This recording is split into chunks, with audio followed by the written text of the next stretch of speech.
Hello guys, magandang araw sa inyong lahat. Kumusta kayo? May panibagong video na naman tayo. Samahan nyo ako guys para magkaroon tayo ng mga ideas. Share ko lang sa inyo, lalo na sa mga gustong maging marino. Topic natin guys, safety equipment familiarization on board as per STCW Standard of Training Certification and Watchkeeping.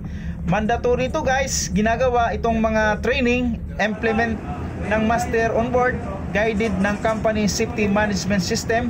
Bakit nga pala ginagawa itong mga training familiarization? Samantala, trabaho lang naman ang ating pinunta sa barko at ginagawa na natin ang mga training bago pa sumampa. Ganito yan guys, lalo na sa mga bagong training crew, prior taking over the watch or operation within 72 hours, kailangan magkaroon ng safety familiarization on board. Why? Dito kasi nakasalalay yung safety, life at sea, company properties and environment.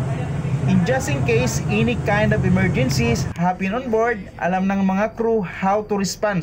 Bawat isa sa atin ay may duties and responsibilities sa barko as per company safety management system. Thank you for watching. Hanggang sa muli. Maraming salamat sa inyo. Bye-bye. Ginagamit yun sa pilot. Yan yung ginagamit pa natin pag mag-embarkation, disembarkation.